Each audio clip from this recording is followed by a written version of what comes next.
Here is Markku Wilenius, and the futurist, and I'm delighted to have today with me Roy Coughlin, who is an entrepreneur in many areas. But Roy, you have a very, I would say, interesting and winding career. But today our topic will be definitely about the future of public speaking, because you have been also very much interested to find out what are the kind of the ups and downsides when you do public speaking. In other words, what is actually the communication that happens between human beings, and how you as an author or as a speaker should be dealing with those type of the situations to make sure that you are conveying your message in the way that is that the others, the attendants, the people on the other side, so to say, can not only understand what you're talking, but actually embrace it and kind of have a real experience in the course of these type of events. But why don't you, Roy, first just to kind of introduce yourself a little bit and tell what is your background and how you come to this point. Please go ahead. Yeah, so I'm originally from Cork in Ireland, and I'm living in Poland for 16 years. I studied construction economics and management, and later done another diploma in applied project management and became a PMP, professional project manager. So worked in the construction industry for 2 companies for about 12 years, then got into real estate, moved to Poland, started developing, getting people from Ireland, England who wanted to buy Polish property. So set up a big company doing that. Was always entrepreneurial, so got involved in a lot of different things. But public speaking wasn't something that I was comfortable with. Even working in Ireland for a big company, like we were doing Johnson & Johnson in Limerick, the contact lens. So it was from a greenfield site to massive expansion. So I started off just being like a project engineer and eventually running kind of £10 million projects. And the point I hated was public speaking. When I had to speak in front of the client, the builder, the architect, my voice went, and I just was terrified. But it was just something that I kind of accepted and, decided, this is who I am, and kind of tarred myself with that brush. And to go back a little bit of how shy I really was, when I was younger, I wouldn't go into the shop. I would give my friend the money for the shop. When I was 18, when I started going to the pub, which wasn't that often, but I wouldn't even go up to the bar. I was so shy. When it was my round, I'd give the money to my friend to go up to the bar. And I know that was holding me back. And there's so many people, because I've interviewed hundreds of people on my podcast. Mm-hmm. There's so many people with a similar journey. And I think sometimes it's in the school environment that the shame comes in, because they go around the class, they get you to read a paragraph or whatever. And I know with me, my brain would freeze. Like when it was 5 people away or 10 people away, I didn't know what was going on. I just went into panic mode. I'd start stuttering. But a load of people have similar things. So when I was in Poland, doing a lot of real estate, I went to an event, and the event was What's Your Quest? And it was at that point I kind of decided I wanted to kind of expose fraud, corruption, and solutions. And at the event, there was fantastic speakers. Like, there's sometimes people will just touch and you go, you wish you had a gift like them. And I knew to get my message across, I would need to be a better speaker. Right. So I came back and I said, I'm going to join Toastmasters. And how shy I was, I had to bring my friend along to go. And he came and he said, this is brilliant, but I don't have time for it. And I was so shy, I wouldn't go back again. But I heard they were opening another one a few months later, a new one. And I thought, okay, everybody's going to be doing this. So they're going to be new. So I went to it, and they asked me to sign up, sign up. Then they said, will you do a speech next week? I assumed that was normal, but kind of realized later it's not, but I had agreed to do a speech. For my very first speech, I prepared a lot for it. And I know that kind of halfway through it, I kind of paused, just from panic of, 30 people looking at you, but got my composure and went on. What I didn't realize was that the club was made up of half the people were brand new like me, and half were experienced Toastmasters that came from different clubs. So the experienced Toastmasters gave me fantastic feedback, all positive. And the new people, they tore me apart. It was like, where was the entertainment? Couldn't hear you and all this. And I ended up using that as a comedy speech in a Toastmaster competition, and I got into the final of 5 countries. I joined another Toastmaster club. I formed a club. I became a coach to a Finnish club, and I done open mic. I did a TEDx open mic. I just went from one extreme to the other to overcome the fear. And Right. just through the journey of meeting a load of people, it's like there's so many people have terrified, and there's a turning moment in life that they decide, I'm no longer this person. And that's all I would say to people listening is, like, don't accept, oh, I'm a shy person, or I'm this, or I'm that.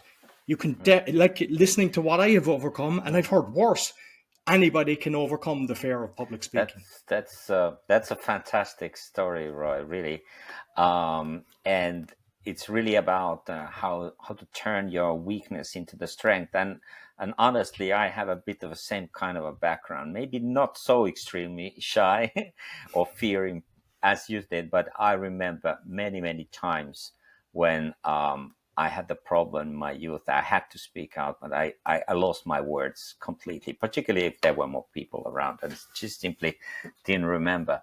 But isn't that interesting that out of this kind of a meeting and overcoming your fear, you actually find something potential in you that would have been there, kind of a lying dormant forever, had you not been able to face that fear and weakness and turn it into something of an exciting journey. What does it tell about us as human beings? It's kind of, I believe we have to get out of our own way. Sometimes we put limiting beliefs in front of us, and we Right. just have to say, no, this isn't the way it should be. And like, I mentioned the schools, and I know when you were on my own show, we discussed about how good the Finnish system is. What I actually think is the parents have to take control as well. Like, because sometimes a lot of the parents, they put their children into the school and just kind of left it be.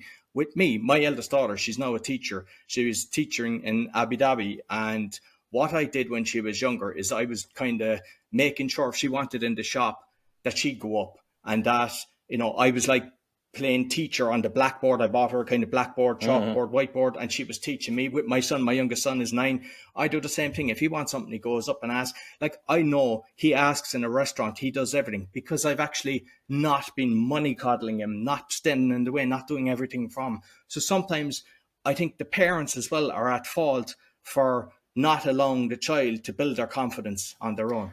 Right. Yeah, that's obviously that's extremely important and something that it's actually, as you said, a kind of an interplay. When you're talking about the kids, it's about the interplay between the parents and the school and of course the kid itself. So when we're thinking about this as a way to understand, how do you actually engaged, not only overcoming for fear, but actually engaging your audience? What are the kind of a key learnings that you have found in the course of this journey? I think the most important thing is not to be ego driven. Like, for me, it was always about the message. So every time I was doing a speech, it was always about how can I serve the audience. And I think when you put the audience first and foremost, that they'll understand that you're doing that and they'll appreciate it, and not to be just talking about me and my life and doing this. Because unfortunately, even some professional speakers have that, habit of doing that. But to connect with the audience, it's like, what are they going to gain from me today? Oh, that's a very fundamental. Yeah, it's like the moment when your ego starts to have a too big role in all there, you are actually losing the audience because you're focusing yourself. And that's a very fundamental. So you need to be able to kind of keep the connection between you and the audience. And maybe in our world, where there is a much more information, communication, all kinds of also all kinds of possibility to either engage in self or speak out what you have to say. if it comes into this kind of a situation where there are just a lot of talking heads, which particularly in my circles in academy is quite often the case, that people are not just thinking about, what is this audience? Well, I'm just interested to deliver my thing. And that is, as I said, exactly the moment. So how do you actually keep that ego in a kind of a in its place, which is not getting too much on the center point? What is your kind of a method of keeping that away? I think it kind of comes down to different personalities, and just like when you become aware of it, to keep it in check and to have a close circle of friends that kind of call you out on it. That if you can have a good group of people that are constantly monitoring your stuff, even if they're not at an event or whatever that you're recording. I mean, I know that for the first couple of hundred speeches, I recorded everything. I look back at it and just make sure that I was doing. And just a little tip as well for some people, that what you can do, because sometimes people, they listen to the voice. So instead of, there's a way that when you record a speech, you can just put the phone down and just listen. And just listen where you're allowing the pauses, where you're connecting with the audience, right? And the other thing is turn off the sound and just look at it and see the way that you're reacting. Is that connecting with the audience? And I think if you've got the ego, by doing that, you should be thinking, am I really serving? And then regarding kind of, say, preparing a speech, like, because a lot of people, they prepare it word for word. I mean, I've interviewed a lot of TEDx and TED speakers, and sometimes they tell me, I've rehearsed this a couple of hundred times, and I get that you have a certain time frame for that, and it's worth rehearsing a lot more. But when you're on stage and everything, I think obviously know what you're going to talk about at the start. A nice introduction to kind of break into what the topic is going to be. Know your bullet points and your conclusion, but not to be fully rehearsed. Because what I have seen is people, they get thrown off. And if they're fully rehearsed, I've seen people, like, they're 5 minutes into speech and they lose their composure and they have to start again. Whereas if I'm speaking and you had been on before me and you say something, I can incorporate that into the speech without it throwing me. Or if somebody's phone goes off or something.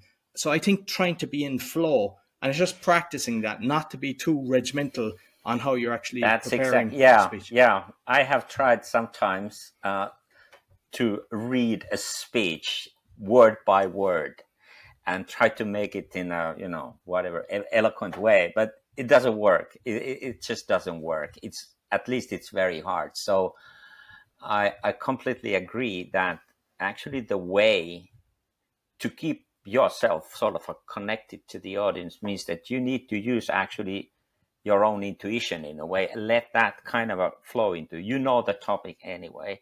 And if you're not fearing this contact with the audience, and you're not also fearing this, whether you remember exactly the word by word, how you need to be saying that, you are kind of easy. It's like playing tennis. If you start to become too rigid and too tense, you're not going to have a great balls there. So and I think it's a very same thing with a public speaking, so that you need to be aware how to get yourself in a relaxed but high energy sort of a mode, isn't it? Absolutely. And also perhaps not to rely on technology too much, because technology fails us.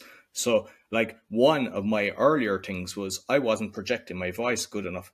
And like, people, it was always a comment that, in the Toastmaster speeches and stuff like that, I can't really hear it. So I worked on that to project my voice. And there was times I went to competition and they actually had no speaking system. And it was like a university. So it was a high end thing. And I had people in the audience, and I said, if you cannot hear me, just put your hand up by your ear. But it didn't. I ended up projecting it, but just to be conscious as well, not just trying to assume that your voice is good. Yeah. No, and have people that, because I mean, there will be people that are supporting you and are attending. So something as simple as that, is somebody just kind of saying, hey, you could kind of increase the volume of it. The other thing is, what I always think is that you need to have a kind of a natural dynamics there. For instance, some people fear about having pauses when they are talking, so that they have to be kind of all the time talking very fast sort of. And I see particularly the native English speakers quite often, from either from UK or Americans, that they're talking very fast. I don't know if the idea is to be more convincing, sort of, to argue that because you're kind of speaking very fast, you know your thing very well. but to me, it starts to often to sound a little bit like there is a robot speaking and not a human being, which understand the dynamics, which is related to the message that you are delivering. So if you have something important to come, then you need to kind of express it in your tone, in your moves.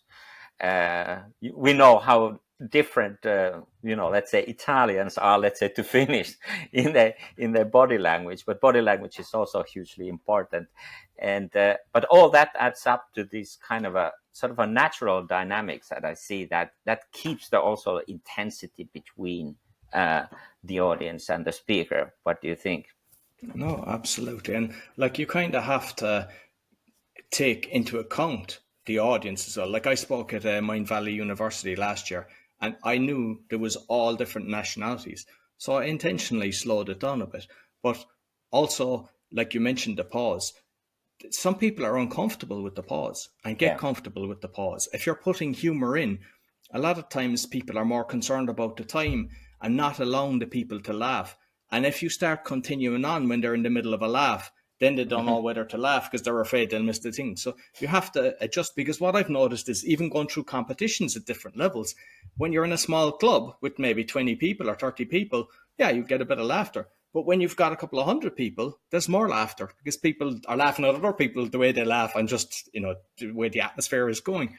So you have to take that into account. And sometimes if you have everything down to a T for, say, a 7-minute speech or 30-minute speech, whatever it is, you have to allow how the pause will be, breaking in. And then another one is for people accepting the applause, because a lot of people, they get nervous. Just even very professional speakers, you see them, they all have a different kind of routine for warming up, whether it's breath work, jumping up and down, clapping their hands.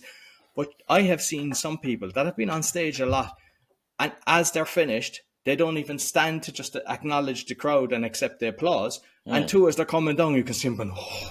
It's like their life force has just left them because they've just got off the stage. And they fail to, realize that the audience are looking at them the whole way. So I would encourage people, like, you have put in the work. You're there to serve the audience. You're there to try to bring some value. And if they're acknowledging that, just stand and embrace it and take the applause. Exactly. Yeah. It's not only polite, but it actually finishes up in a nice way, this interaction which goes that, and acknowledges the fact that it is always about this communication, and when you think about the human systems, it's always a feedback, and you need to be alert to what type of the feedback you get from the audience. And I also think that when we move, from here to the future, because of the AI, because of the robotization, because there's so much new technologies, we should kind of emphasize even more of these kind of human qualities, which is in this kind of a communication between the people, even if aided by technology, which is of course very much okay as we are enjoying it right now. But also of thinking that if there is a way to move and improve, it is about this, how you actually better communicate, not only to get your message through, but get also the feedback, and how is this feedback sort of delivered back, because then it's the learning for you as a speaker as well. And if you don't get that feedback, you don't know exactly what you should be learning. So that is also something that needs to be kind of a built in, and accepting the fact that we never perfect, whatever that means. And that's actually a stupid idea to become a perfect in anything, but you can become a unique. And this uniqueness is something very personal in you, but also your knowledge and skills and everything that you have gathered as an experience, and build on that type of the uniqueness. But you cannot deliver that unless you have been dealing with your demons, as you were describing it in the early phase. So is that also the one type of the learning that you come to realize? No, what you said, like it's kind of continuous improvement. I think if you're not growing, you're dying. I mean, we've heard that a few times, and it's the same in public speaking. I mean, with what's happened in the last few years, a lot of people went on to Zoom meetings and things like this. Now there's kind of hybrid, but people have lost the connection. Every speaker prefers it to connect with people, and I think you get better feedback when you're actually at an event because people come up to you. They come up to you and they acknowledge it, and then there's some safe people, but that well, they could give you a few pointers. And I think it's always been trying to be continuous improvement. Like even say if you're looking at the stage presence, like how somebody. Like you see some people, they're talking about a certain story. They'll stand at one side of the stage, in the middle, and the end as kind of journey of the stage. They've been taught that. I don't like that. I kind of anchor myself down. If I need to move, I do. I like to get kind of close to the audience. But what I'd say is kind of find your own, be you, instead of mimicking someone. Yeah. Like there's different things. You can start looking at TEDx speeches and everything to improve it. If we're looking at kind of AI that can help, I'm sure that there's AI that can actually review your speeches and look at different things. There's probably AI that can actually watch your movement and give you tips. But will you embrace it as much as somebody that's actually coming up to you and giving you a few pointers and saying, this worked very well and things to avoid? I think the human is a better touch because we're kind of bombarded with technology. Not saying that it can be a bad thing. There's obviously things that will help in, if it can actually go out and check all the stuff that you've done before and kind of even extract stuff. You can even create a book based on all your speeches that you've done. So we can use it to our advantage, but not to be relying on it totally. Yeah. And it's actually what we're discussing here is it's almost an interesting, a bit kind of a contradiction. Contradicting the trend of our times, which is that we are expressing ourselves in an ever new way. So this is the kind of how we express ourselves and bring ourselves into the world is the kind of and particularly with the new social media in which we are part of now, it is also something where we are expressing ourselves. But the downside might be that if we are just concerned about expressing ourselves and we are not very good listeners, then we are just driven by our own stuff, which is, of course, I mean, it's important we have our own stuff, while at the same time, I think the real possibility for learning comes from being able also to listen and to kind of get back something that helps you to improve and build up a kind of a new awareness of how you can actually improve your performance. What do you think? No, absolutely. And I'm not sure if you're familiar with how kind of Toastmasters work, but sometimes people are actually writing on a piece of paper the slips, and I have kept every one of them. And because when you're speaking, we all do hundreds of speeches or whatever amount you do, but there's always, not everyone is going to be great.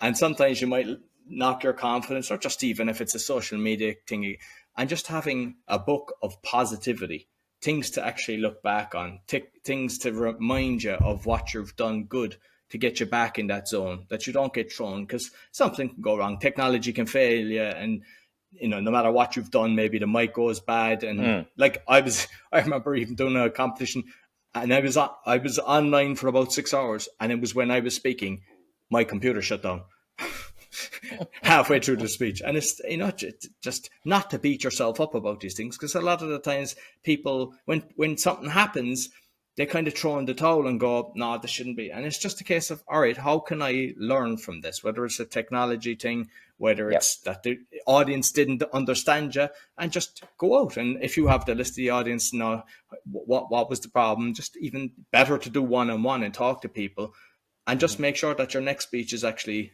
better and you don't repeat the failures that you've done. Right.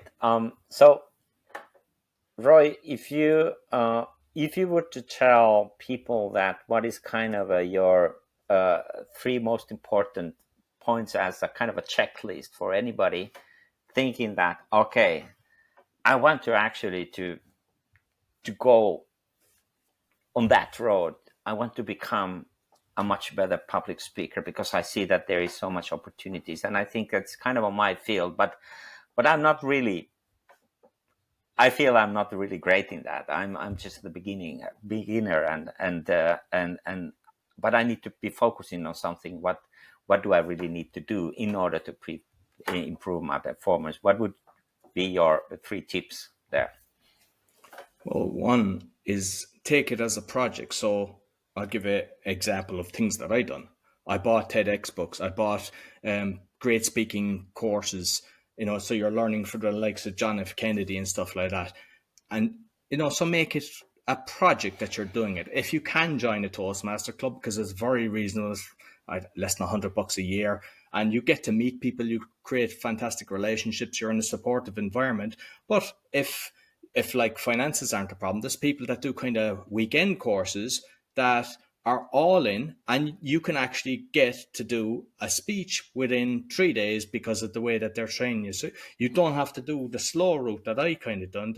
There's ways of doing it a lot faster, but also you can, whether you with social media, if you've got a message, you can actually turn on your phone, turn it on you. I mean, obviously you can practice, you don't have to do it live, but eventually start doing it live. I mean, I do a load of live interviews every kind of Tuesday and Thursday, and it doesn't faze me. If I look back and kind of done that, 10 years ago, I would probably be shaking. I don't think I would have been able to do it. So not the fair. Just keep, okay, what can I do next? What can I do next? Like even I was doing a best man speech years ago. This was prior to doing all the Toastmasters. And I had said to my mom, I want to practice. And she just started laughing. So I knew I couldn't do it in front of her. I went over to my grandmother and I done my speech, and she said, "Why am I hopping like that?" So it was like just asking for feedback is a very important thing when you're doing public speaking. Not to expect to be perfect, not beating yourself up, and just keep practicing. Just keep practicing. Like if you don't have a Toastmasters or you don't have the funding to do, say, a short term course, just get into different groups. If you're not comfortable when there's a family gathering, start doing it. Start making a conversation. If it's 3 people first, and just build, but just keep making it a habit of actually speaking in public. And then obviously have something that's of value to people when you learn something. So if you know about a certain topic, keep learning about that as well. Like, I mean, I've got the 5 podcasts, but I read 100 books. The fact that I read 100 books allows me to have decent conversations with people. So if you're going down a route of a certain topic, make sure that you stay on track of it, because sometimes people get complacent and they no longer learn. And things change, just like AI and everything that's going on. So make sure that you're on top of everything. And the other one is have fun. Don't, it's not that you won't be nervous. A lot of people that are doing this all their life, they get nervous, but after a few seconds it goes away. And it's the energy you feel afterwards. And when somebody comes up to you 2 years later that they saw you one time and start telling you about a speech that you've done, you know that you can touch people. And if you're doing something, like if there's something in the world that you don't like, make that your mission and get change in the world. And that in itself gets you out of the way and the mission becomes more important. Very good.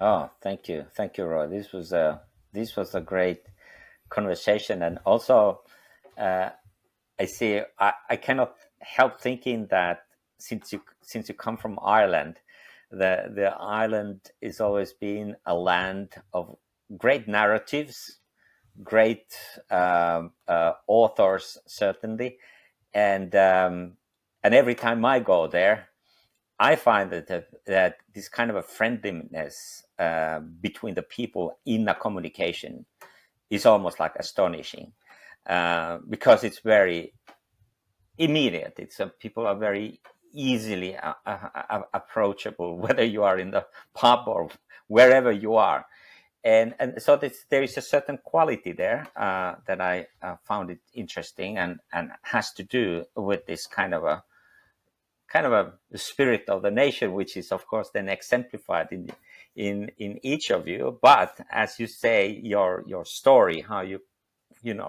overcome these fears, it doesn't mean that even if you come from that type of a background that you are a great public speaker at first. No, certainly not.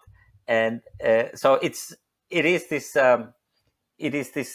really this learning part when you need to kind of use the assets what you have, whether personal or whether you come from a background.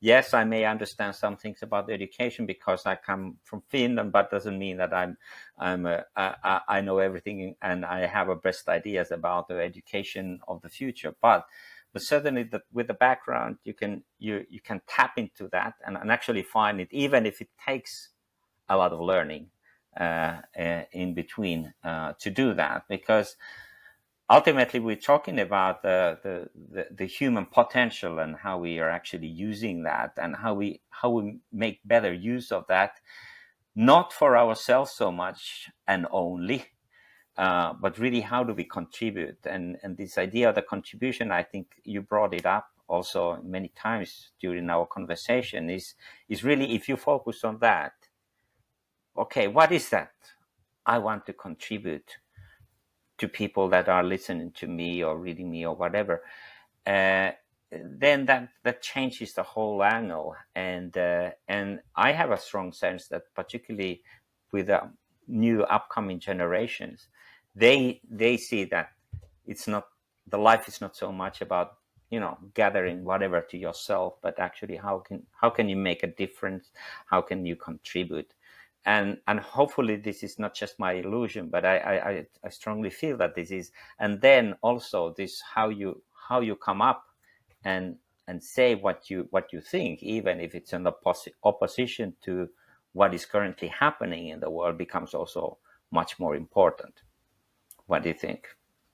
No, absolutely, and it gives me hope to see the younger generation, how they're caring about everything. Whereas before, kind of, a lot of people are kind of money driven and everything.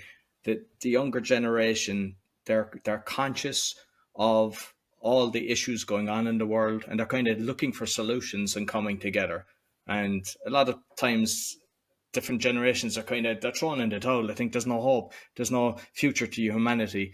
But when you open your eyes to the good things, you'll see more of it instead of watching the negativity, because you just, the things that you think about, you attract. So think about the positive, think about, everything that's better, and you'll see more of it, and it'll give you hope. Yeah, exactly.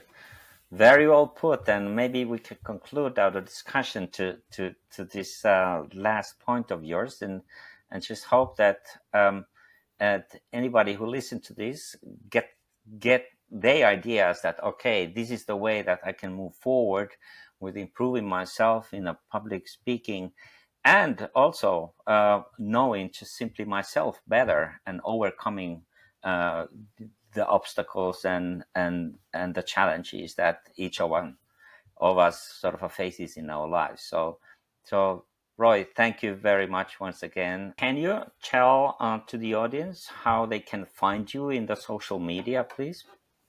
Yeah, of course. You'll find me on my name, Roy Collin, on everything, on Facebook, on LinkedIn, and my all my podcasts, the 5 podcasts, are bio.link/podcaster. So I've got meditation, crypto, learn Polish, and the speaking, obviously, and the awakening is the one exposing fraud and corruption. So thank you very much, Markku, for having me on the show.